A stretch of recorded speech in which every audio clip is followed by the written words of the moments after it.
back to UVA Throws Podcast. Today with us we have Mariami Kevkhishvili-Machavariani. She's a coach at USF. She was incredible athlete, 5-time NCAA champ, 2-time Olympian. She competed in multiple world championships, European championships. She'll be coaching for almost a decade now. Coached All-Americans, conference champions, school record holders. And I forgot to mention, she squatted over 600 pounds. Her husband squatted over 800 pounds. So I think they're the strongest coaching couple out there. They're just incredible people as well. Mariam is going to share with us her experience with her career and coaching and what USF has to offer for you guys. Check it out, guys. Coach Mariam from USF. All right. Well, Mariam, thank you so much for coming here. Thank you for your time. I know you're very busy. You have a little boy, but most of all, you're doing a lot of recruiting. And I want to thank you for your time. You are an incredible coach, and I know a lot of people want to hear from you and your amazing accomplishments that I just said in the intro. I mean, being 5-time NCAA champ, 2-time Olympian, that is incredible, and being an incredible coach as well. You coached in the U.S. in some of the best conferences and some of the strongest schools. How's everything going for you guys right now with all this Corona going on? We cannot start with Corona, right? Without Corona, it's like a stapler of every conversation we have these days. Yeah. Doing well, Martin. It's always good to see you, right? In these crazy times. But I mean, it's pretty quiet over here in Florida.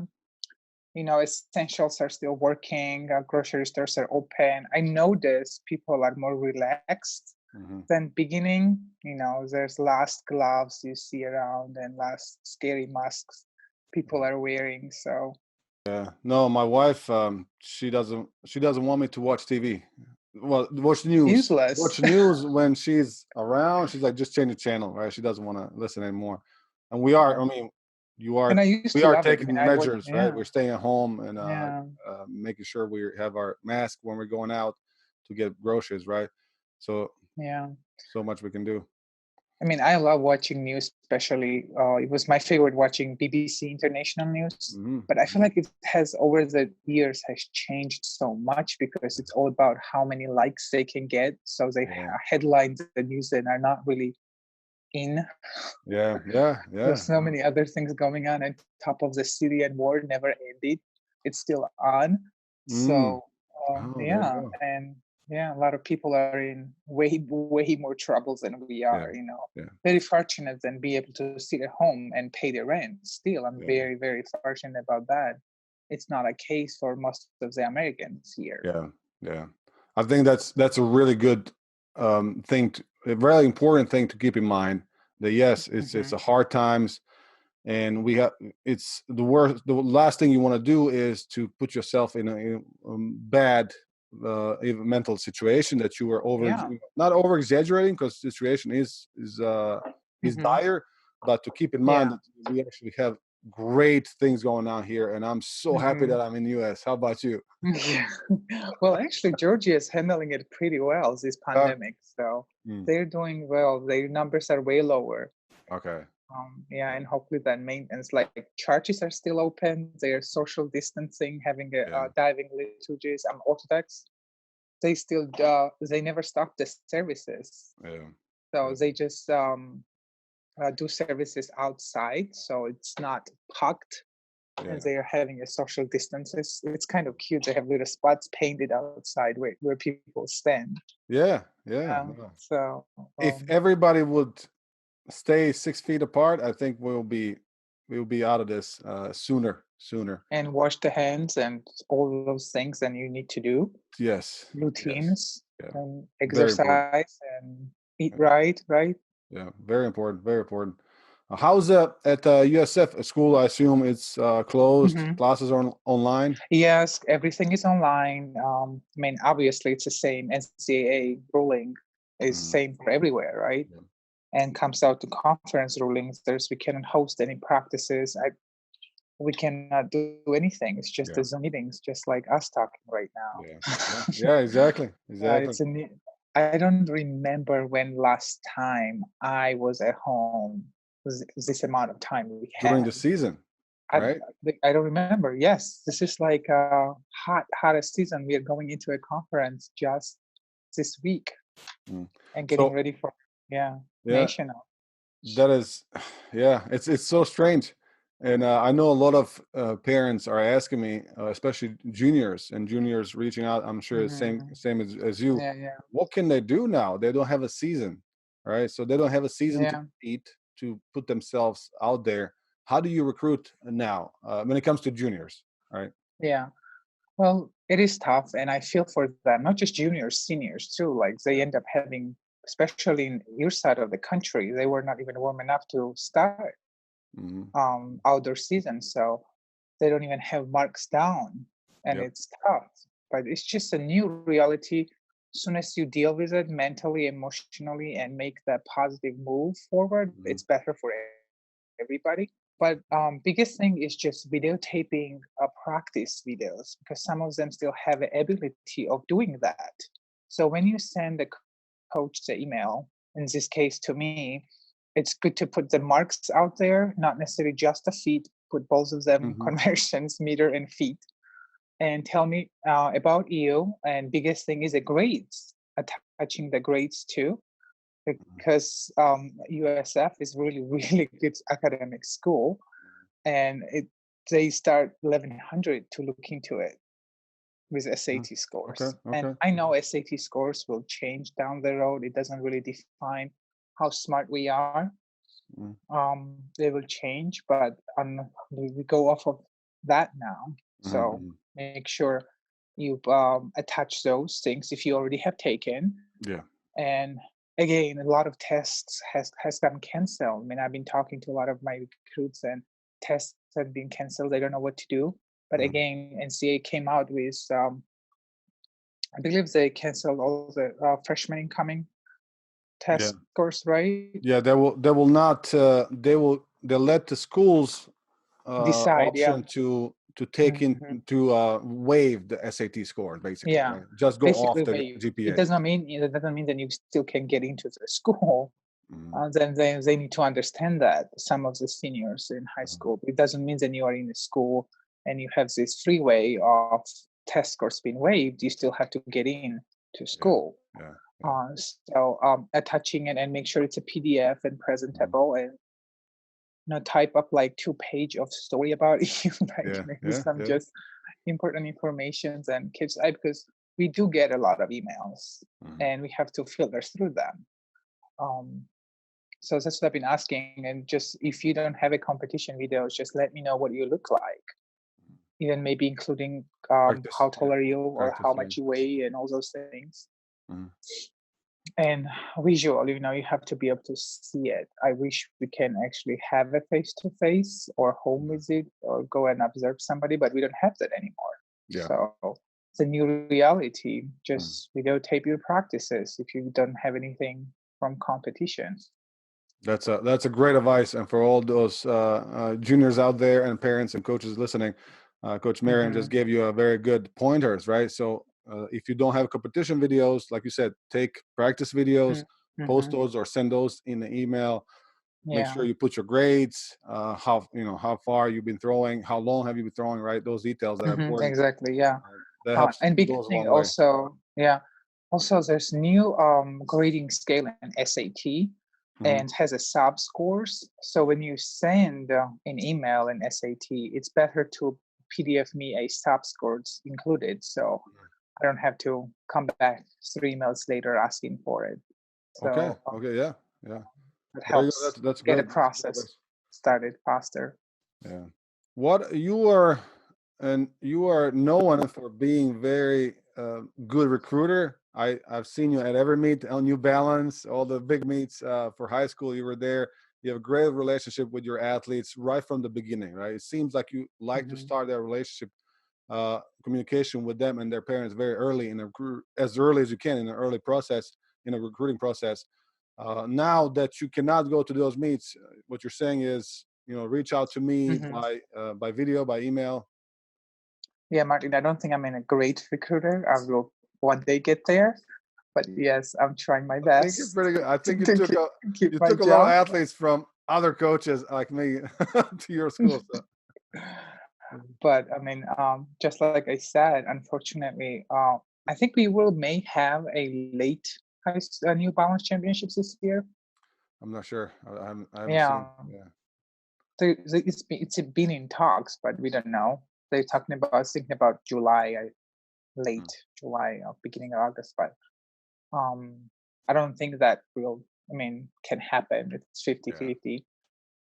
But again, if you don't have those meets, then coaches cannot come and see you. Best way to do it, it's videotape several versions of it, not just from the one spot, change the angle from the back, from the front, from the side. So it gives coach the idea, because like you've been coaching a long time and you've been very successful, Coach Martin. And biggest thing, from the beginning if this kid has something. Yeah. And you also know who has been coached and who's just raw there, don't know what he's doing, but for sure that something in works, that you can see it visually just evaluating right then. And there's lots of raw talent that people are out there that don't know what they're doing, but that has that God-given talent, explosive movements. Then you cannot just coach, and you cannot just make it better by what do you training. do if you're 5 foot tall and you're a guy? How likely you're going to throw 70 feet in shot put, right? So yes, some parameters it's really hard to go around. Yeah, there's some. If you're 5'10", then you can get away like Djokovic. He might be 6 foot. No, you just made him really short, and he's gonna be really. He's shorter than Ryan Krauser, right? So you don't have to be Ryan Krauser. 6'1" or 6 foot, something like that. But like 6 feet is not that short if you really think about it. 6 feet is what 1 meters and 85. 85 centimeters. 180. So that is So I know we are both really tall, but that's way above the average. Especially if you can move like Joe does, then forget about it. Exactly, and that's why I love videos. Like you said, send me a video. It doesn't matter if you're 5'5" or 6'5". If I see the video and you move like lightning, that's what I want to see, right? So height does help, but seeing that video, it helps tremendously. Or the best thing is to see in person, right? But now we can't. So best thing is to see in person, and the natural ability of being able to connect to implement without even knowing what you're doing. Oh, I like that. I think I feel like, and I have seen so many of those cases. Like I remember a couple of years ago when I was UConn, I saw this girl in New Balance. Volleyball player mainly. He's like, she's just doing the track for a side and just super tall and moves amazing. I'm like, no, she would have been great, but she obviously was underrated because nobody will look at her results going off of it. And she's like almost 6'3", volleyball player. So and cases like that. There's ton of raw talent, and they don't get training, or they are doing multiple sports in a school, and you know how it is. It's just it's a hustle for high schoolers, especially. And even though when you're doing the multiple sports, that's kind of makes you that well-rounded athlete, right? Because I didn't start with a shot put. I was a high jumper in high school. Okay. I did not know that point. Yeah, I was a high jumper, and I used to play soccer. I mean, you grow up playing soccer in everywhere, right? In European countries. And just keep rotating especially young athletes in sports. That's what makes it better athlete. You're spending a year being a gymnast. You're not never going to be a good gymnast, but it helps you to be flexible and move. So many great. I mean, the best high jump pole vaulters started as a gymnast, right? So they had those skills, and then they obviously perfected their pole vaulting. Just teach you basics, even with the javelin throw. Think about how much flexibility, and there's nothing great about getting into that position, right? It's painful, it's tough, and it needs a lot of training, and especially gymnastics. This is what all we are looking for, right? As coaches, most coaches are looking for athletic person, right? So you don't have to throw far, And if I see a video of you playing even other sports, like you said, that's great. I have not included that. I'm gonna go off of you now. I'm gonna use this in my recruiting as well. If you play other sports, send me some video of those other sports. That's genius. Then you can see how athletic this person is, and you can develop this person in. Because we are obviously not in a short-term game here. We are here for 4 or 5 years, right? Yes, it's Somebody like talented, you can get them their junior, senior year. Yeah, unfortunately, I feel like men's side is way tighter spot than our female side. So I can have more developmental kids in a female side, and I love doing that now. Not from the beginning of my coaching career. It's really frustrated, but I mean, years go by and you learn new things, right? How to work with them, and developing kids. I think it's a best part of what really we like as a coaches, that what coachings are for. And I think I get that from the Steve. He always had like one kid in a box and we'll be like nobody, and just let him just keep throwing and develop. And by the junior year rolled around, and senior, like Jeremy posting hammer thrower, never threw hammer in day of his life. He comes in as a walk-on. Really? Yes. Yeah. And he worked his butt off for sure. Make sure this juniors or seniors, they understand then, like, you can be talented, but if you don't work for it, it does not matter how tall are you, how good you can move. You have to put the work in. And I watch him put the work in and out. Early mornings when nobody was watching him, will come in and keep throwing. Nice. So I think that's fun developing. But I mean, being in a conference level and going for an NCAA level, sometimes you don't have the time. Pressure's on. So you cannot just have that coming off of developmental kids. You need that power and you need those points. Yeah. No, you just threw some incredible pointers there for everybody, right? Even if you are already in school, it doesn't mean you should give up on track, right? If you're already in college, right? You should give up on track. You had experience with some throwers who never picked up an event and then end up being really good, like Jeremy, right? He's working his tail off. He was a runner-up in nationals. I believe he ended up going over 70 meters with a hammer. Yes. Yeah, that was incredible to see. Yeah. That was incredible to see. I see what you're doing now. You're looking for a full talent in an athlete, not just their numbers. So when somebody asks you, what are you looking for at USF? What kind of recruits are you looking for? What would you say? See, I don't have like this developed this specific model for just fits in a one person, because again, we are so individualized. What worked for Mariam, it doesn't gonna work for everybody. That even though you're a glider, you do same, you pick up the 4 kilogram shot, or it's 8.8 LP, it's same. Because there's no such a thing, this like a miracle programming, then you're gonna get on that program and you're gonna be like throwing exactly what I have thrown, or what Valerie Adams throws, or there's no such a thing like that. Each and every one of us is unique and individually different. And even with coaches, the way we talk to our athletes, like the way I talk to my athletes, is cueing is completely different from A to B. Because it's varies. Like I cannot understand same cue from you that you will understand, because there is no like one way of saying things or demonstrating things or putting people into position, because we learn a different way. Yes. Because some people are visual, some people want to be scientific breakdown of why in a word I have to get my right under me. Why you need like some people wants you to get into that position and demonstrate how it works, and some people just really want scientific breakdown of why you have to do that. That's what makes us different. So I don't really have this specific role model. Then I recruit. So I recruit wide ranges and variety of people. Mainly what I'm looking for is the personalities is important too.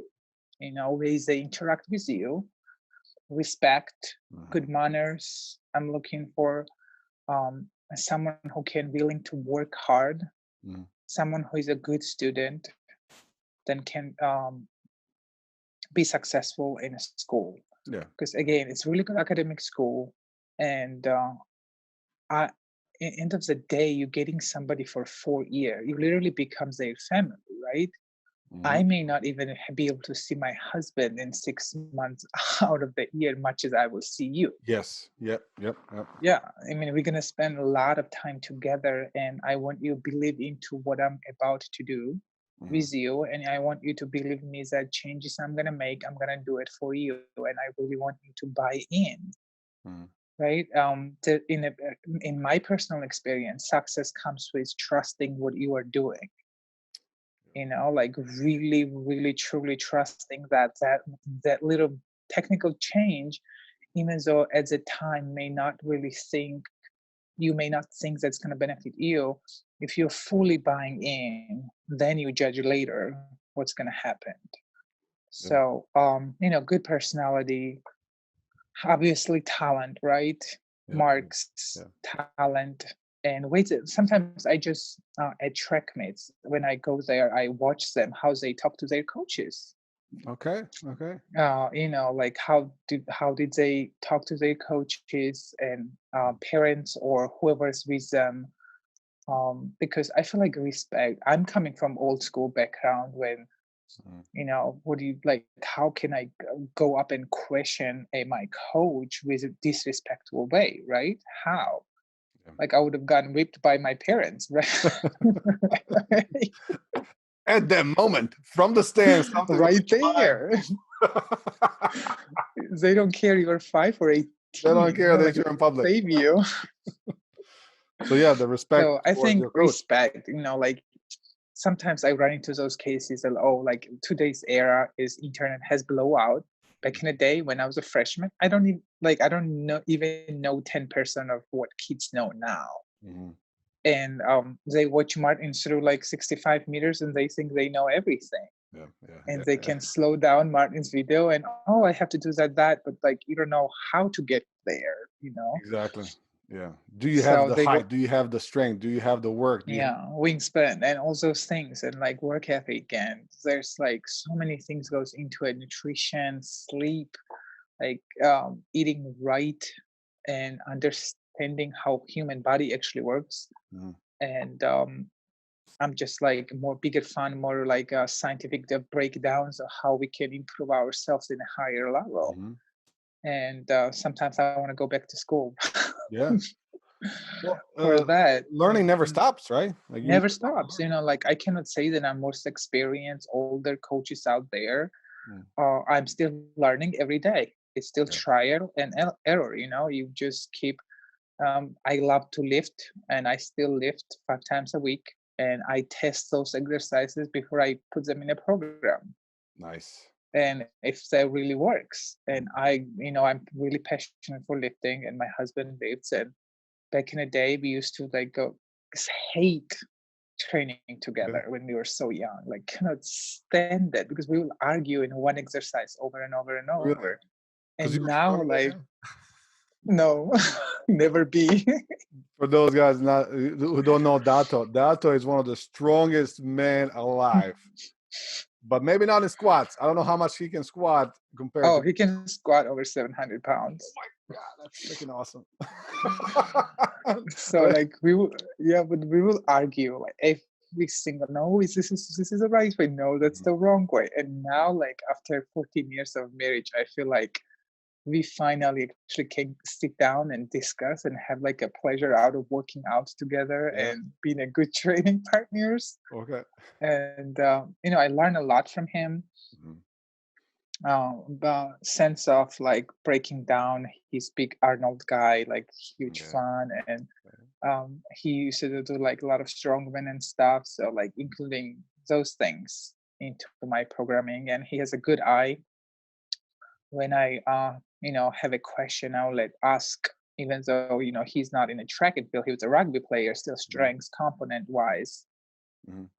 He has a good eye on that. So you implement all this. So this is awesome because you're implementing obviously your experience and you're implementing your husband's experience in lifting, how to get even stronger, even though you're strong yourself. If they allowed me in a weight room, and also all those rules applying now, it's not just the fun coaching part. You really have to watch it, and you know, amount of hours we spend with the athletes has changed. So all this been, you know, you have to plug all the hours in, and how many hours they can be with you and how many hours they cannot be with you. When back in the day, it was just like, please don't let me go home. Like, I'm gonna just bring my bed in here and sleep in here, you know? Like, Matt used to kick me out of weight room. Like, just get out. You're done. And I cannot stand that. But now that's you. You're such a hard worker, and I remember that. I remember when I had a fortune to be able to come to Florida to train with you guys in 2011, 2012, and I remember you training. Obviously, we trained together, and Dato and all those guys. Really, you were professional already at the time. You were getting into coaching a little bit, and you just train and learn, and you were training like you were Olympic champion, like about to throw 20 meters again, even though you were already transitioning into coaching, well transitioning. So you're continuing to train. What you're saying, you still continue to no live, I like to learn. Because this way I can just stay in shape, and I have just so much passion for it. I love like Olympic lifts, and just something you can once in a while you can move heavy. It just makes me happy, It's weird, but no, that's awesome. That's why you are so good at what you do. What are some your PRs for those people who don't know? I know one, but I don't know. Restaurant squats, clean. I don't. Well, I squatted back in the days when I was young. I cannot do it now. Period. One time, I squatted 605. 605. Oh my God. Once. It counts. Once counts. Doesn't matter. Yeah. Matt's really meds, and he doesn't have a video evidence of it, but and my bench press was never as strong as I would want it to be. One time I think I benched under 300. Okay. 295 or something like that. But still, like for a shot putter, it's not that great. I've seen some girls out there. But I had always 315 for reps. So my bench, I had a really good clean. I cleaned as heavy as I was benching. Okay, that's good. Clean. Snatch was pretty decent. Jerks, push jerks. But always my legs was just super strong compared to like just moving through the throat too, like more explosive and strong. I had that ability to do that. I was not, compared to legs, I was not matching with upper body, but my cleans and squats was strong. Yeah, that's incredible. I remember when you squatted at 608. I got a word from Florida, and people, the word spread quickly. Like, you won't believe what I saw today. So I remember that, and I saw you obviously squat there, 440 for like it's nothing. That's when I was in 2011. You were just repping, like it's none of your business. So, but you had really what you really do. What I really like about you don't recruit people like yourself, right? Just people like yourself. Like, you are recruiting all kind of athletes, and you have success with all kind of sizes and heights. And I know it is because you're continuing to learn, and you like to adjust your training towards athlete, right? So there's no very individualized. Bench press this much to throw this far, right? No, it doesn't work like that, right? It would be great if it did, right?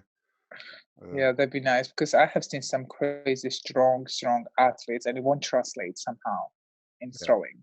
It's different when you're having that steady power of power lifter than the power of a weightlifter plus power lifter combination. So you have that pop and you can also hold something heavy. The Lasha from Georgia that is over 2 meters tall and freaking can snatch 200. Is he more than 2 meters? Like nothing. He's like 198, so 2 centimeters under. That's 2 6'6", meters. 6'7". Wow. Yes. He is one of my favorite people in the world. I mean, he's a good person too. Matches 220. Yeah, he's a good person, but just if you look at him and you go somewhere where it's a successful raw power lifter, right? So it comes down to that: how fast you move dead weight off the floor But then you look at Lasha, right? Movement is slower and steadier, and movement is faster and more explosive. So that pop that means throwing, we are looking for acceleration. So I swear, if Lasha was in throwing, it probably would be crazy successful. I can't even imagine. I mean, that guy, if you can snatch 220, that means you are really fast as well at that height, as you are strong. There's no squat is one thing, it's, go down, up, but to snatch, so you got to pop that 220 or clean, which or a jerk. Pounds. Yeah, jerk. Oh my God. Yeah, Right? sometimes I would like to, going back to what we're looking for our prospective student athletes. I would like to see some lifts too. So if they have like a videotape of a clean or snatch, I would like to see that. If they don't have necessarily just a throwing video. Yeah. And I feel like, and another biggest thing, and I really look into it, is mental toughness or mental ability to do something over and over and not break when it matters, right? Yeah. So my former head coach used to say that's that part of the talent. MK, he used to call, he used to correct me all the time. Yeah. That is a part of the talent, even though it has nothing to do with your physical ability. Physical, right? yeah.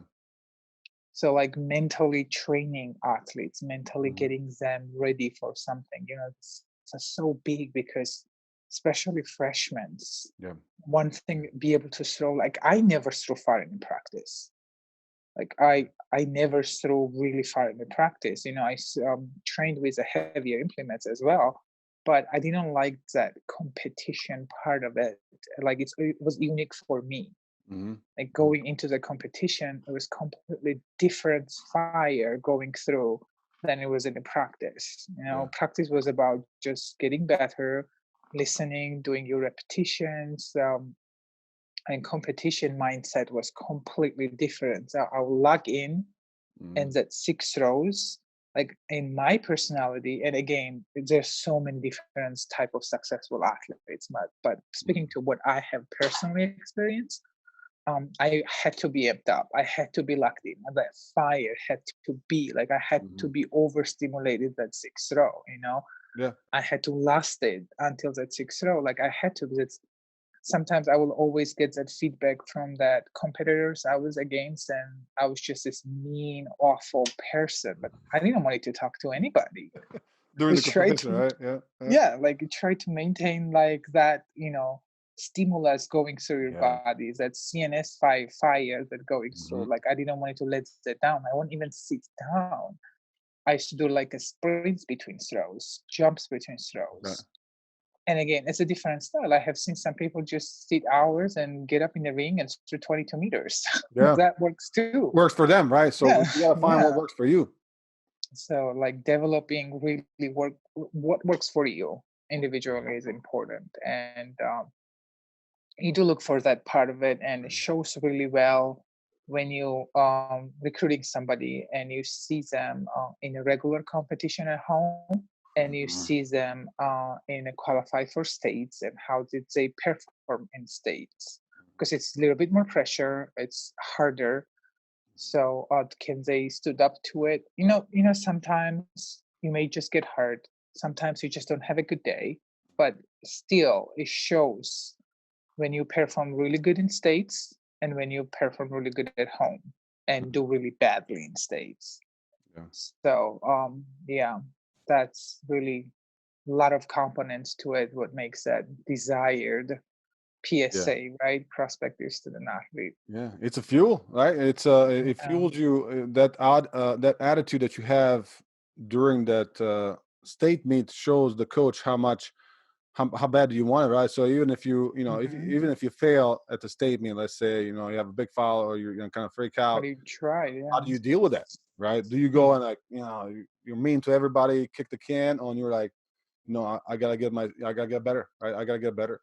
If you have that attitude, so that's why watching them at the meets, it help athletes at the meets. It helps so much because you can see that something that you can see the behind the scenes attitude that you will have in your weight room, in your field, that you usually wouldn't, right? That's what you're saying, right? Yeah. So that shows that like performance under pressure, right? Yeah. So competing in SEC championship and NCAA championship, how different it is. Even though it was same kind of, because same people were In your case, yeah. Even you competing. yeah, I mean, SSC was just really good Yeah, and you well were. rounded Yeah, overall. talking about pressure. You had no pressure, or obviously you found early what works for you, because you're 5-time NCAA champion. This is in last 2 years of your competing, you were not defeated. You were undefeated for 2 years. So many meets indoor and outdoor. That's something not many people can say. Even on our Well, team here, though, I have even that. So how did you find that? How did that develop? Did you start like that, competing like that with no. with an attitude? Well, I do had an attitude about, and but I feel like you saying now this, and I heard this so many times from other people. Then, oh, you had no pressure. Like, how did you do? I had so much pressure. Think about, you're going back as a dependent national Yeah, champion. yeah. That is worse losing than winning, right? Everybody expects you to win, but think about if you lose, what happens? So I remember when I start college in United States, there was two girls from Arizona State. Mm-hmm. It was Arizona State. Her name was Sarah Stevens. I don't know if you Yes, remember her. yes, I do. Yeah, and they used to dominate. Like, they had amazing coach. Like, he Yeah. always had a really good throwers coming Yeah, out. he is a Yeah, great coach. Coach Dumble, really nice guy. Mm. And nobody ever beat them until I came in. And just breaking that spell, everything was so stressful. It was not easy maintaining that spell and breaking that. It was some amazing throwers when I was throwing. Mm-hmm. And really good people and great talent. Ryan was throwing same time as I was throwing, Ryan Mining. And I mean, Joe was behind us like a year, something like that. It was behind us a year. And Joe's twin from Penn State. You remember him too? Yeah, yeah. We all That's thought they were right. twins. That's right. Yeah, the twin. We call him, yeah. Yeah, I forgot about it. That's right. And Ashley, his wife was throwing when I was throwing Exactly. too. And she was in So, SEC, so you were competing against her. Yeah, and she was runner-up in our last year at nationals. Yeah. Yeah, So and we became good what a great friends when we coach she were is too. Now throwing. we'll talk about that a little later as well. I would love to have her as well here to share her experience. So I love that what you just said. The pressure never stops, right? So it's not like, stops. I just it's even more. Yeah. It's even more, because think about it. Like, I'm going in, and I know that I'm not on. Like, I always tell myself that You're the not the target. best one. You're the target. Everybody wants to break your leg, right? So make sure you step when you walk. Don't twist your ankle. Yeah, yeah. So I had a good coach, and athletic trainers were amazing. I had my little routine I will always do before competition, and it was nothing. Like, looking at back, it was just for me like my mental training, because it was nothing different than I did. It was just mental lock-in and preparedness. How many minutes I took running, and how many what exercises I only did it for that track meets only. I did not do those in my training sessions. So and mental pressure, I'm telling you, after I was done with SC championship or national championship, I felt like I was just came out of the war and got hit by the truck. I was just so physically and mentally exhausted. I'll go back in a hotel and just lay there and stare at the wall. Instead of celebrating, you were like, oh, it's finally over, right? Exhausted, like tired from it, but like good way tired, not necessarily bad way. But it takes a lot when you walk in. Everybody like wants to beat you or be against you, and cut that time that you are the best, and everybody wants to prove you wrong. And in a practice, Steve used to always tell me, like, like, Sarah's probably benching way more than you are, and then throwing way more than you are. Oh, so he motivated you in that way, Yeah, and I think biggest part that really worked for us, I trusted everything he let me do. The biggest thing was that understanding and believing, because I had a coach back in Georgia too, and on a summertime I'll go there, and not always Steve was next to me, and he was like my grandfather. Hmm. I don't know how. He was there. I'm Yeah, sure yeah. you had a similar Oh experiences yeah, in with Croatia. my college coach. Yeah, yeah. He's like my Yeah, I mean, dad. Yeah. yeah, he was like my grandfather, and he will help me out with everything, and will call me while I was in university here almost every weekend, and we will talk. And like biggest thing, and he also told me, and like I'm not there Mm-hmm. 5 times a week or training or all those things. So you have to trust what he tells you to do, and me understandings, and I had to do that. Mm-hmm. And having those two different experience, I think it helped me be a better coach too. Mm-hmm. Talk about you, like how was it back in Croatia? What kind of style and approach coaches have? No, I think that's a similar, very similar, and I love that you were mentioning the believing in the process, believing in your workout, right? Mm-hmm. I had the same experience, and I think I know that is a one major component of being a good athlete, great athlete, is trusting your coach and trusting the process. You'll hear this a lot of people say in not just coaching, in business, and if you're running a company, right? Trust the process, step by step, and you have a plan, and you follow the plan. That's how most clubs in Europe are set up. You're training with professionals, right? Also, Mm-hmm. there's no gears, right? So you're Mm-hmm. cadet, junior, youth, junior, senior. They're all in the same club, and it's from the beginning. It's very professional. You see these guys who living is dependent on throwing far. They have these plans, a month plan, a year plan, right? And they follow the plan, right? Mm-hmm. So that was for me. Same like you. It wasn't even and it wasn't even question for me that should be questioned, right? This process, there's a plan, obviously. Well, this is the plan, this is the recipe, I'm going to follow it, right? Mm-hmm. Obviously there's better and best, there's better and best plans, right? I don't think there's a wrong plan. Every Mm-hmm. plan is good if you follow it, almost every, right? There is Yeah. at this level, coaches have experience that they learn from somebody, right? So somebody did it this way and worked. Mm-hmm.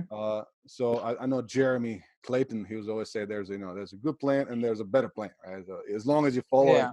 Or you'll get there. be able to like alter the plan as you're going off, because Mm-hmm. I have many times walk into a training session. There's a plan, like Mm-hmm. how many strokes I'm going to take, how I'm going to warm up, but I don't feel great that day. Mm-hmm. Yeah. But I have a lot of volume in my programs that day. Yeah. So is it better to just be technical and not push? It's Mm-hmm. going to make you a better athlete and alter the plan right then Yes. in a spot. That's what I liked also, and I use that tool as in my coaching, because yes, I'm going to write a program for you. Yeah. I actually still handwrite my workouts. I feel I'm so old. I don't I don't type them. I have my What is this Excel thing? yeah, I have my little cute notebooks, and I buy them. My husband calls me. I'm like a hoarder for like notebooks. I'm holding one right now as I'm talking to, and he's just like, he drugs me if I'm in a TJ Maxx or something. He's like, Yeah. okay, let's go. Let's pass this session. It's not for you. You The already have notebook 15 section, of huh? them. Yes. So and I like handwrite things, and after practice I go back end of the day. What I mean is that I may don't have time right then, but I make notes. I may just cross over entire plan and just write up what we did that day, and keeping that in a writing in notebooks. And I just love going back and reading through my old workouts, and I Yes. already Yes.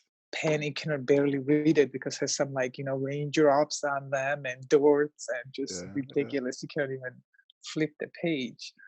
Um, but again, like yes, there's a plan. There's basics, and you cannot go around them, Mm-hmm. because people have done their research. There's way more successful coaches out there, and again, I'm not afraid to ask questions too if I'm struggling with any particular coach. And I'm very thankful that I have those connections, that I know those coaches and I can call them. You are one of them. I know we're talking, but Yeah. Yeah. just saying, and learning from each other. And I think it's amazing you doing this, because we share our thoughts and we are learning from each other, and those young Yeah. coaches coming up learning from us. Yeah. And we don't have that, right? In my first job, I got thrown into the coaching, and it was not easy. And I'm not Yeah. going to sit here and lie that I was this perfect, awesome coach. My first coaching job was in SEC. That was not You did easy. really well, though. How was that experience? Being thrown into this fire, the strongest fire of them all. I would say ACC, SEC, Pac-12. Those are strong conferences. How was that? Yes. I mean, I volunteer coach with Steve when I was pro and training with him. Yep. So I got to see what he was doing, and he had a really good javelin throwers and hammer throwers. Adam Montague was really good at the time, and Stipe came over, and he's just freak athlete. Period. We didn't know he was put gonna be him in shot any putter, sports. We put him in any sports and be successful. Forget about it. Yeah. And Kema was my training partner. He skinny leg ballerina and explosive, very explosive. Yeah. Crazy athlete, and actually, I used to beat him in a standing throw sometimes. Used to compete. Really? Yes. What was your standing throw then? How far did you throw? 17 meters. Did you really? Wow. That for glider, I guess you have to do that. You have to very connect more, I guess. Yeah. I remember I was warming up in 2009 World Championship, and in a warm-up track, all these Cubans and Valerie's warming up, and I'm throwing like 17 meters in a standing. Oh my God. And warm up really well. I'm ready to go. That's another mistake I made back then, because you don't know how well you warm up. You sit in a cold room like freaking 45 minutes, and you go out there and you're like, I cannot move. Yeah. I shouldn't have done that. Yeah. But you can't know until you do it, right? Until you go. I was 13th, I believe. I missed by one spot qualifying for that. It was hard. I threw like 17.99 that day. I could have done better. Yeah. It's just little mistakes I made in a Colorado Maria and way you warm up, and it's just I wish I can rewrite some of the things, go back. But this experience helping me now help my athletes. Yes. Not let them, because I retired pretty early. I was not really ready for that mentally or physically. I mean, it's not unknowns, and you don't get sponsorship like that in track, right? Especially I was international. My federation doesn't really want to do anything with me. You don't really get it how much you would have take to just train. And then I start getting injured and not having a good health insurance, because you're coming out of the college. People don't understand, and I tell this to my student athletes all the time, starting from freshman year, that you make sure you have a plan, because this 4 years gonna go really fast. And I keep remind them every year, like, what's the next step you're gonna take? Because many of them not even throw, but you still want them to be well-rounded individuals, right? When they go out the world, they can handle themselves in the workforce, right? Not just the field, the workforce. Because we have that kind of unique ability to be impacting some amazing student athletes throughout our career. From 18 to 21, that age is really important. Mental, you can say something or do something to negatively impact someone's life, or same way in a positive way. And so that is so true. That is extremely true. I love. I want to spend a little more time on this, because I think this is so important. It should not be overlooked by any coach. That you have ability. What you just said is so true, and I know from my experience, I know you're still in this because of your experience as well. What coach can say or not say or do or not do can impact you for a lifetime, right? It can make you make decisions on that, or don't make decisions. So it's our responsibility to take that very seriously. And I love that you were looking at way as well for your athletes, that you're building. What you're saying is, I'm building a person as well, not just, or helping this person to be a better version of themselves, not just an athlete, right?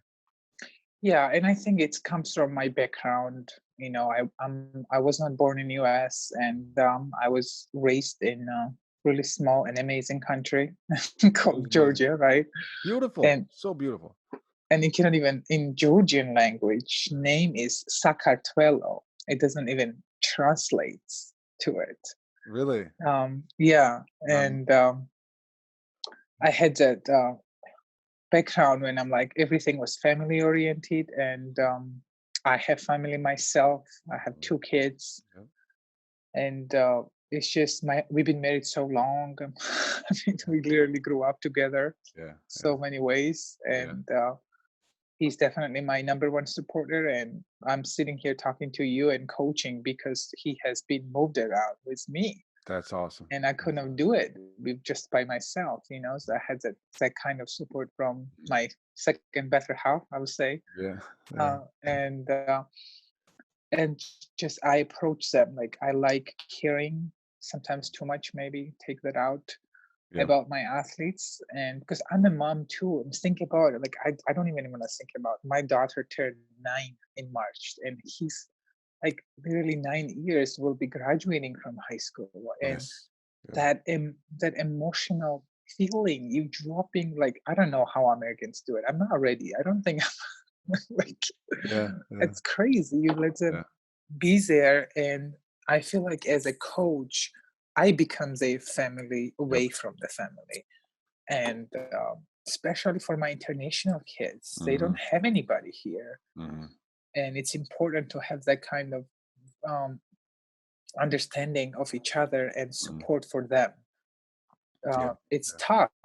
It's not easy. You know, they come from the countries, they coaches. You have to be more mindful how you program them, because they have been trained. Their training age is higher too. So they've been doing this since they were 9, 10, some of them 12. You know, starting young. So you cannot just throw things at them, because their mind works very different than typical high schoolers coming out of United States high school. So I feel like that changes the way I look at things, coming from completely different background. And my father was a military, and my husband was a military. So, and my father was actually a pretty successful wrestler.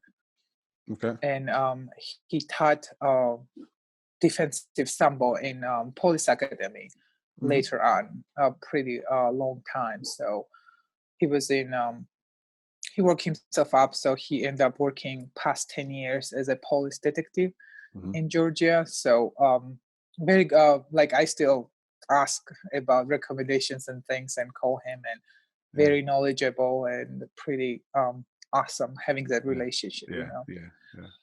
So I am there for my athletes. Sometimes I yell at them, and I am not so many means and like simple nicest coach you get along. I'm not that nice if you are not listening to me. But exactly, what kind of attitude are you bringing, right? You're but I will support you. I'll be there for you. But I'm expecting same things. You know, you have to be successful in a classroom. Number one, you call the student athlete, right? Not just the athlete. You cannot just cut that out. So really be on them in academics and make sure they're eligible and doing well in a classroom, and same as the training. That's Mary, I'm just if I have a daughter eventually, or a son, I know I'm going to be really happy if they're in your hands. You sure I'll still be alive when you're done with 18? I know. I gotta hurry up, right? You better hurry up. What are you waiting for? But what you just told me, I know this story from before, and I know that's why your athletes love you so much as well. And I can see this in relationships that you build with your athletes on the meets. They're so happy, they're supportive with you. They see you really as their second mom.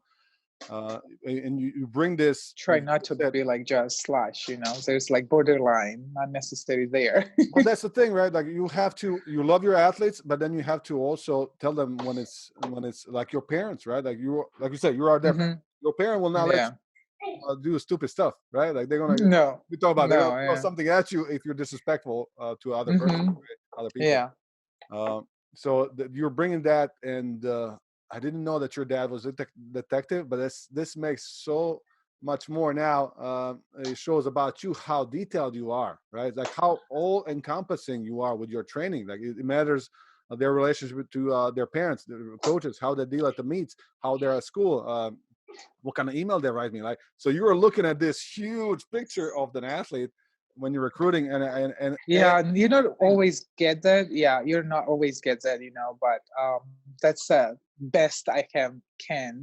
yeah, And all the pointers will fall into one spot. You not always get that. You can look, but you cannot always get that. yeah, yeah.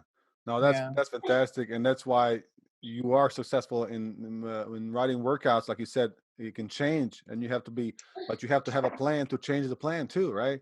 So Yes, if the true. plan changes, you True. change the plan, right? So because of injury or because of the weather or because of how you feel. Mm-hmm. Mariam, these are some incredible nuggets of wisdom you just gave us, and that is why it is so hard to recruit, quote unquote, against you, right? Mm-hmm. Especially now you're in a good academic school, so I know we're gonna compete for the same athletes, but I'm not gonna be. And that's the thing. If they ask me, like, oh yeah, I'm looking into USF, I know they're gonna be in good hands, right? So this is why I'm doing this podcast as well, to bring Mm-hmm. to those athletes and parents and coaches a perspective of coaches from Mm-hmm. themselves. And Yeah. like I said, you have your credentials. You have been very successful, and I know that USF now is going to be even better with you. Well, you said about competition, but it's not necessary if you think about, there's so many colleges in the United States. Yes. It's Yes. when they are picking Yeah. universities, it's important for them to do their research. Yeah. PSAs. I'm talking about the potential student athletes in a choosing process. They should do a research what they want to study, Mhm. how good those programs are, those universities. Mhm. Personalities. Because we're gonna be together next 4 years. If it does not work from the beginning, you're gonna be struggling. I'm gonna be struggling. You will be looking for going somewhere else, and it has to be a match, right? Yeah. So yes, we're gonna be in a competition, but we have different personalities. We have, our styles are different. So yes, I'm gonna be recommending you just like you recommend me, but we should be able to. All those student athletes should be able to find a place where they can be fully happy. Yes. Because I had a student athletes who were civil engineers and biomedical science and history majors. Very different ratio, right? Yeah. So people who are crazy smart, and academics comes really easy. But people who are just liking different type of schooling, right? Yeah. Period. Yeah. Not everybody learns same way, and not everybody thinks same way. Like Yes. for me, math came easy in a level of freshman year. After that, it got harder. It was not for me, right? So I was not. I'm not You gonna be have mad to major, be, right? yeah. You have to be. You have to have those special talents to be able to be a civil engineer. Yeah. Because things gets way tougher when you really want to make it to the profession. Do you like it enough to do it, right? Do you like? Yeah, it if you those kids have like that well layout program where they want to go. Period. Yeah. It doesn't matter that UVA has amazing coach Martin or USF has a Mariam. Yeah. I like the nursing program here, right? Exactly. So nursing program is so good at USF that you cannot do both. It's That's really a good tough. point. Now that a lot of people ask me that. Can I do this major? It's science-based school. Yes, it was founded by science. Even though school might not have this major, it might not have this professor that you like, right? I know exactly. A lot of fields, especially scientific fields, you go to a school where this professor did this research and you want to be there, right? So there's so many things that go on. Yeah, because some of the athletes becoming doctors. Yeah. And they already know what they want, but they are also great athletes. My previous institution, I had an amazing, just a walk-on javelin thrower, and was in a nursing program. And we used to throw at 7 a.m. in the morning, so she can go and be in a hospital all day long. Yeah. Yeah. So and she was there was a particular times then we had set for lifting, and I worked around her schedule because she was a great person and to deal with and work with, and it was a pleasure. It's not like I was doing something that I was actually having fun doing it because I was working around her schedule. She was working hard. And it was successful. So Yeah, there's so many things to look into it, because we're not just coaches for professional athletes, our athletes have to go to school and Yeah. class every day, and they have, after they finish lifting and throwing, they have to study. So it's just like time management, biggest part that student athletes can offer after they done with the school.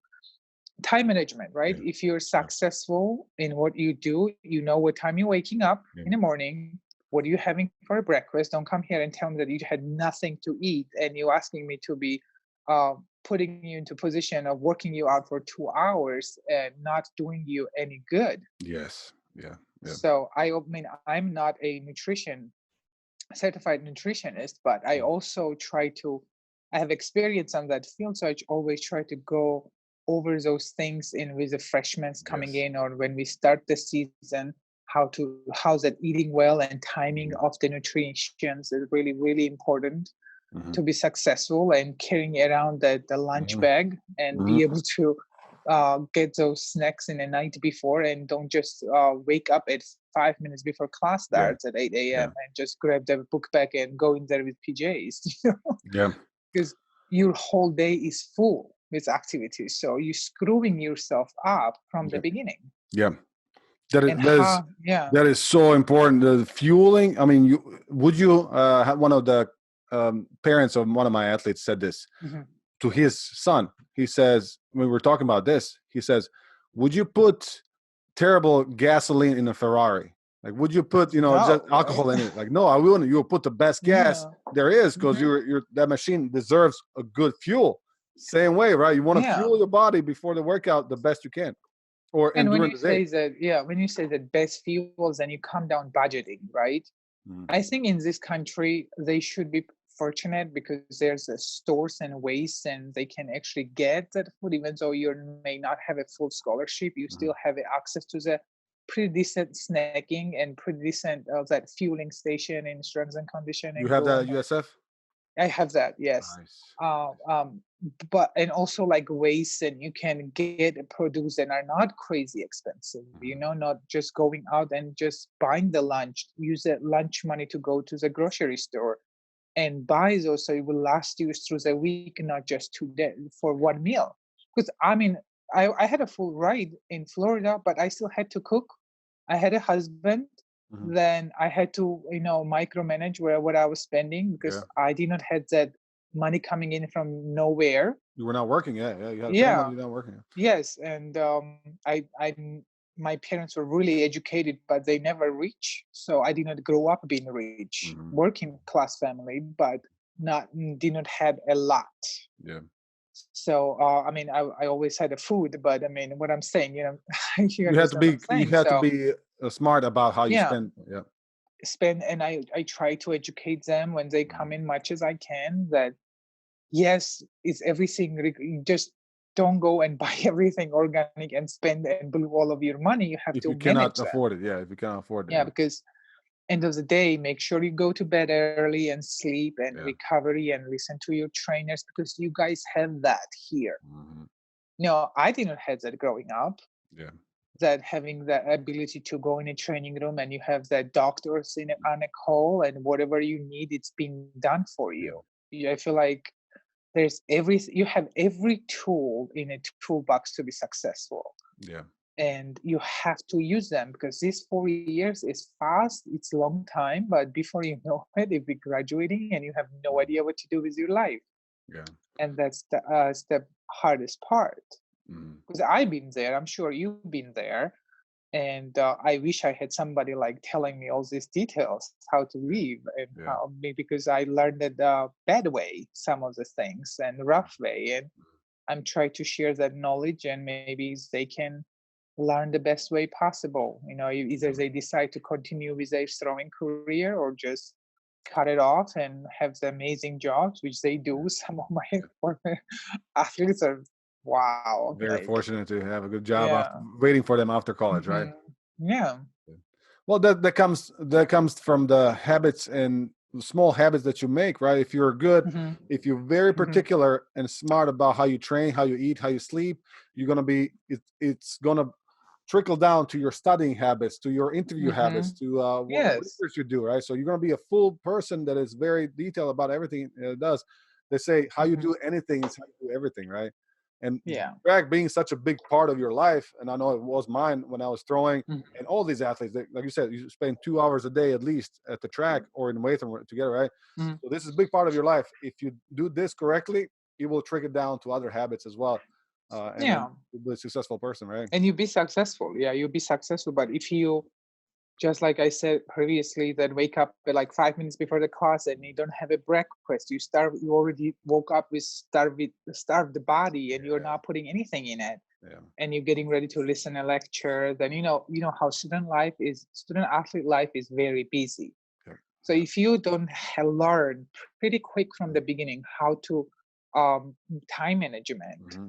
and how to know when to study, when to eat, and when to train, Yeah. and all those things, they always complain about life outside of athletics. But Yeah. again, those are your family. The regular students don't have what you have. Yeah.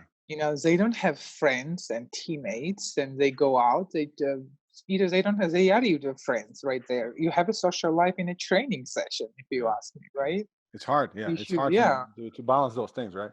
yeah. It is hard, so it's successful when you do it right. It is so yes, you can be so successful when you do it right, and you can be Mm-hmm. so much better when you do it right, and you have this Mm-hmm. opportunity, like you said, you're 18 to 22, 23. Some of us maybe 27 when we graduate. Now you obviously, I'm talking Funny. about a couple of guys from Europe. But you have this very sensitive time, right? That you are building who you are. These Mm-hmm. skills and habits are going to define you for a lifetime. And I love that you are looking and sitting down with your athletes, and you're telling them, hey, I'm not a certified nutritionist. However, I think you should pay attention to your food. I think if you come to practice, we cannot do these things if you're not fueled. I cannot have you run, let's say for a runner, I cannot have you do a 400-meter strides if your glycogen levels are depleted, right? What are we doing? Exactly. Hurting you. Yeah. You don't want to hurt them. Like, if you're putting them, if they're not sleeping. I had an athlete. Mm-hmm. I was confused, like, what's going on? He's losing weight. He just keep losing weight, keep losing. I'm like, what is going on? He was he was in the morning group, and it took a couple of months that honestly, word come out that he's going to sleep at 3 because he's studying, and then he's getting up at 5 to study some more before. Oh my goodness. What are we Yeah. doing here? Like, first of all, you're not doing yourself help No. for Yeah. studying, let alone we're running a risk of injury here. So Mm-hmm. those things are, like you said, I learned the hard way, but you're a preemptive in this, so you're doing it better than I initially did it. I mean, You have to start I with them. had to get there too, right? Experience brings that understanding of how you do things. Yeah. And I not always had that. And I still have many more years to learn things. Yeah. So, I mean, But let's not do the mistakes yeah, that can be avoided, right? And there are some exactly. major ones that you pointed out. Mm-hmm. Before I let you go, I have a couple more questions for you. How old were you when you got into training, and how was that experience in Georgia for you? Because it's a little I different high school in think Europe. I was like 13, 14, somewhere there, 13, 14 when I started throwing. It's really funny story how I get into throwing. Yeah. Because I told you I was a high jumper, and in Europe, in Georgia, I had to take this class called a physical education class. Okay. And that coach there was track and field coach, but he was just an amazing guy. Yeah. And I used to have a good grades. I really wanted to be in a medical field, and I changed my mind later on. Okay. And he won't give me a good grades because I will go attend every single class he hosted, right? Yeah. But he had a club after school, track and field club. And he was like, you have so much talent, you're just wasting it. So unless you start training, I'm not giving you good grades. So This is something you That's- cannot do in US, but yes, it works back home yeah. So I literally started training for a grade. for the grade. And he took me a first national championship, Georgia national championship, and I did high jump there, and I threw. I had no idea what I was doing, but like literally no idea. And the head coach saw me there, Mhm. and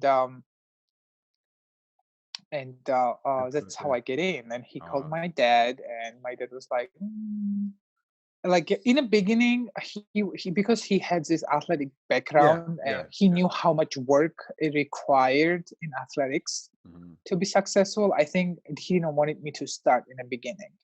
Like he didn't want it to force something on me in the beginning because Yeah. he knew what it take. Like he was in judo wrestling. He was in a Soviet Union team. Oh, So it was really hard, especially for okay. different It's really nationality good to then. make it there, because Yeah. they always choose the Russian over you. Those Yeah. doesn't matter how good you are, and you Mhm. probably know that. Yeah. And he understood that, so he was not like fully completely happy about it, but he did Yeah. not blocked me either. And me like didn't really like the sports. I mean, whatever, I will do it for a grade. That's how I started. Nice. And I was somewhere 12, 13 years Yeah. old. How did you know that you want to go in the US? How did that happen? Did you know about US, or did the wizard Lemke the wizard, Yeah. when he finds talent, is incredible. There's so much to learn from that guy. Well, I had received a lot of invitations before he got contact with me.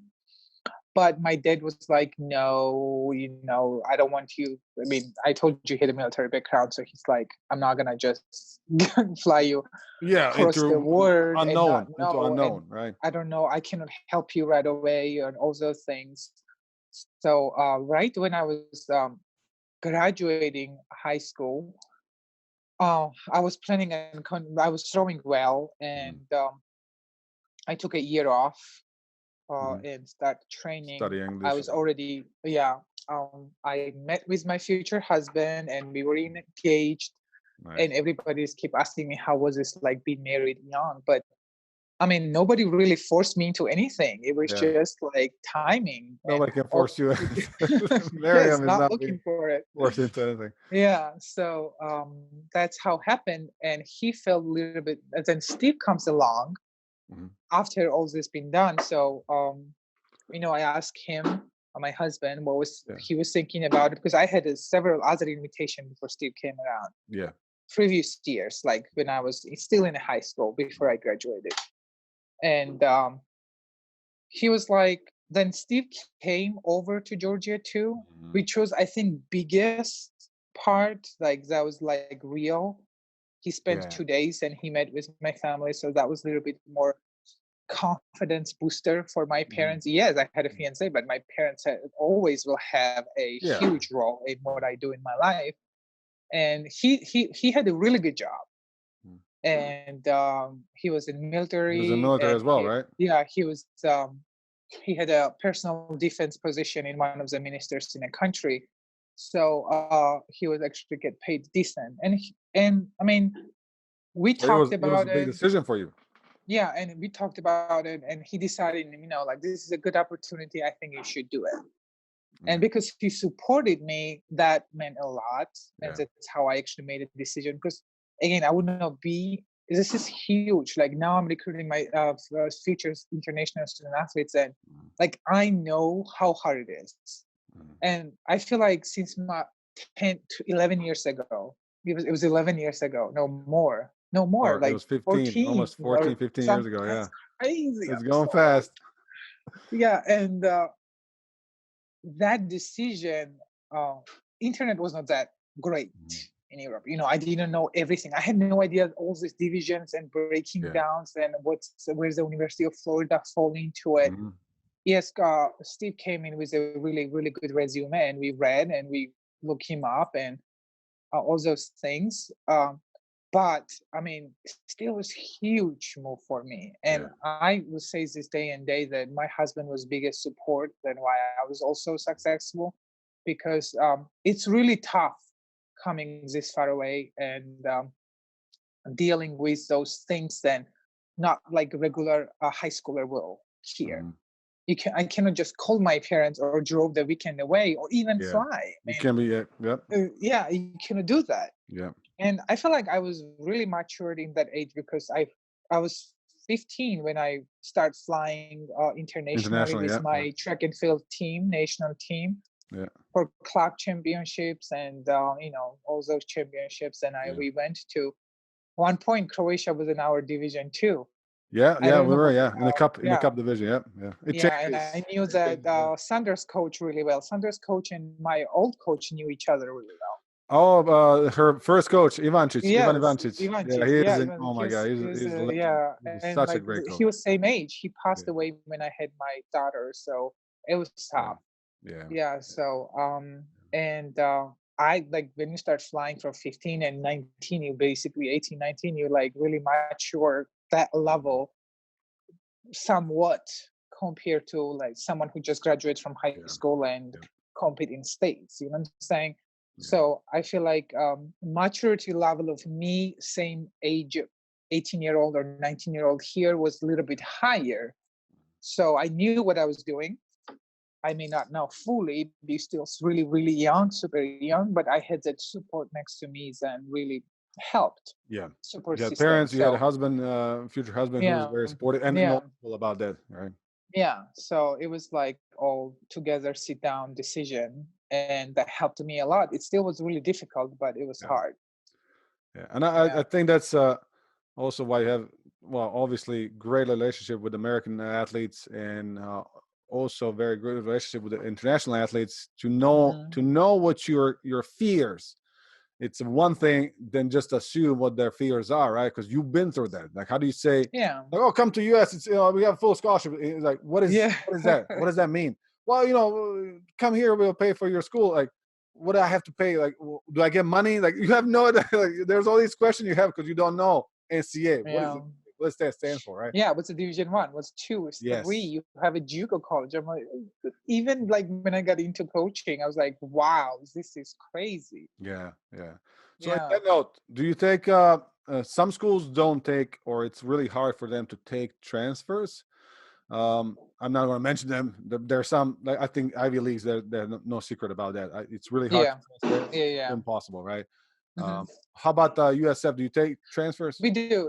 We do. I mean, first of all, we have to have that official letter of contact before we start the conversation, obviously. Then we do take the transfer as long as it's a good fit to a team and everything. Academics, my throwing group, how it can benefit for both of us. So its transfer could be successful, and all of a sudden this transfer is struggling, and I'm struggling, or you gotta make sure it doesn't work. So we make sure that it works both ways. Grades are good. It's a good fit for them. Definitely open. Well, Mariam, I don't want to take too much of your time. I just want to tell you that you have a lot of fans and a lot of kids that you inspired during your career, and now coaching, obviously, you're changing lives. And you might not know this. I didn't know this before yesterday when I posted that you're going to be here interviewing. So I got all these requests and a story from one of my athletes.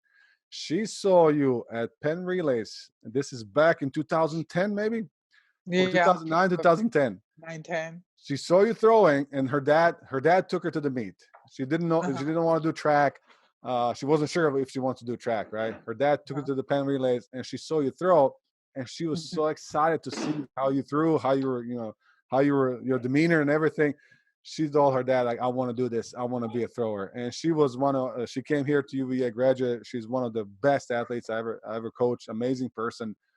So I'm grateful for you that you inspire her. See how small world is.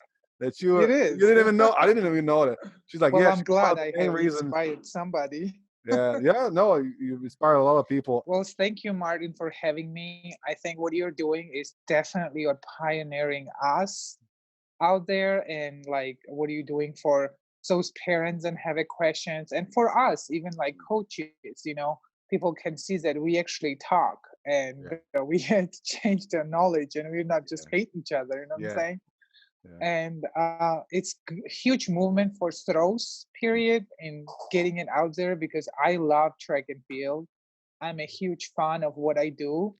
And I think it's just amazing how track and field is just one of the ancient, amazing sport out there that is foundation of everything. You know, if you can do well, you can do well other sports. And you have a range of athletes from sprinting and shapes from throwing, very different, right? Yep. So many different sports in one sport. I'm a huge fan of track, and especially throws area. We don't get as much of media exposure or podcasts out there. So I think you're really skilled, and I have to learn from you how good you're doing some of those editings. And this is a great thing you started, and I hope that it just keeps going, and we can keep talking and keep share the knowledge for each other. And I think you have done an amazing job. So I'm very thankful you having me in this podcast. I'm very thankful for you as well. And like you said, this is what I'm doing it for, so we can share knowledge, so we can make this sport even better and better. And I know how much you helped me when I reached out to professional athletes when I was still in school, coaches when I was still in school. It helped me a lot. So I think we must pay forward, right? We must pay forward. What are some definitely? What are some easiest ways to get in touch with you? Well, I have an Instagram page now. You know, I'm learning from my athletes how to run an efficient way. We do have a USF throws page, and I'm hoping to take over and do better on it. And just through the social media, I do have a coaching Facebook page, but again, email works the best. Email on your website, and it's right on my bio. If you look up USF track and field athletics, has my picture and has my phone number and email. I check my emails, and I have an Instagram page. We have a throwing Instagram page. It's not that great yet. I'm working. I'm trying to be as good as you are, you know, with posting. I don't think I will ever be, but I'm learning. So it's so much easier to get hold of a coach now than it was back in the days, right? So USF track and field, email me or call me, you know, go Bulls. I'm working on learning that signature. There you go. On it, and I'm really happy where I am. It's great weather. And it's really good facilities. So we have everything that every power schools out there have. So that's definitely something to think about. We have all the tools you need to be successful, basically. So you have a good school, you have a great facilities, you have a great experience, and I know you'll be in great hands if you're there. Mariam, thank you so much. Thank you so much. Thanks, Martin.